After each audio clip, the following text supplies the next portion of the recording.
విజయ్ హీరోగా నటించినటువంటి goat movie ఏ విధంగా ఉందో తెలుసుకుందాం.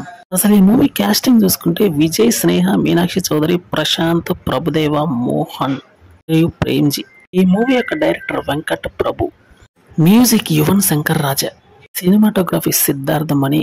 ఈ మూవీ యొక్క స్టోరీ చూసుకుంటే గాంధీ ఈ మూవీలో విజయ్ జోసెఫ్ పేరు. భారతదేశం తరపున సీక్రెట్ గా స్పెషల్ యాంటీ టెర్రరిస్ట్ స్క్వాడ్ లో పనిచేస్తుంటాడు. అయితే ఒక మిషన్ మీద కెన్యాలో తన ఫ్రెండ్ తో కలిసి చేసిన ఆపరేషన్ లో పేరు మోసిన మాఫియా డాన్ మీనన్ విజయ్ చేతిలో మరణిస్తాడు. దీని తర్వాత మరో మిషన్ మీద మరో దేశానికైతే తన భార్య అను మరియు కొడుకుతో కలిసి ట్రిప్ కు వెళ్తాడు. అక్కడ ఏం జరిగింది, కొడుకు జీవన్కి ఏమవుతుంది అన్నదే స్టోరీ. ఫస్ట్ ఈ మూవీ యొక్క ప్లస్ పాయింట్లు చూసుకుంటే విజయ్ దళపతి పర్ఫార్మెన్స్ మాత్రం బాగుంది. తనదైనటువంటి మార్క్ శైలి, యాక్షన్, తన యొక్క స్వాగ్, తన యొక్క మేనరిజం తో కట్టి పడేశాడు విజయ్. ఇంతకు ముందు సినిమాల్లో కాకుండా ఈ సినిమాలు ఇంకా సర్ప్రైజ్ చేస్తాడని చెప్పాలి. ఇది పెద్ద ఎసెట్. ఇక్కడ ముఖ్యంగా నెగిటివ్ షేడ్ లో విజయ్ అదరగొట్టాడని చెప్పాలి. తనతో పాటు నటించినటువంటి ప్రభుదేవ, జయం రవి సహా ప్రశాంత్లు కూడా తమ తమ పాత్రల్లో అదరగొట్టారని చెప్పాలి.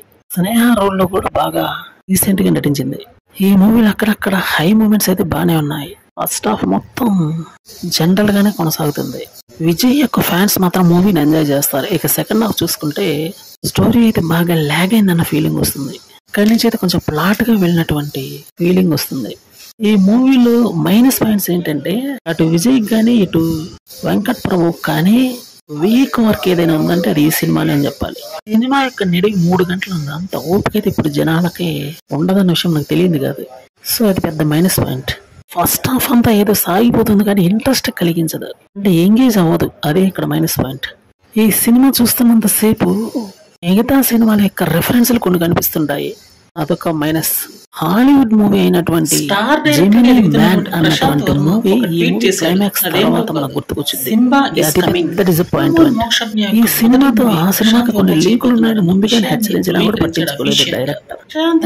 ఇదే పాయింట్ చూపించి ఆడియన్స్ ని మరింత నీరుగా చేశారని చెప్పాలి.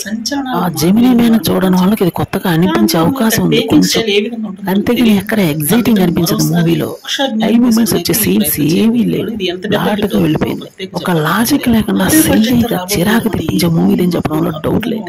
ఇక ఫైనల్ గా చెప్పాలంటే ఈ మూవీలో విజయ్ పర్ఫార్మెన్స్ బాగుంది కానీ అతని నెగిటివ్ రోల్ చూడటంలో అతని ఫ్యాన్స్ కి అయితే చాలా హ్యాపీగా ఫీల్ అవుతారు, ఎందులో డౌట్ లేదు. వావ్ అనిపించే రేంజ్ సన్నివేశాలు అయితే మూవీలో ఏం పడలేదు. ముందేం జరుగుతుంది ఈజీగానే ఊహించేస్తాం. అది ఈ మూవీ యొక్క total post mortem report. Venkat నుంచి కొత్తదనం ఆశించారంటే మూవీకి వెళ్ళకపోవడమే మంచిది.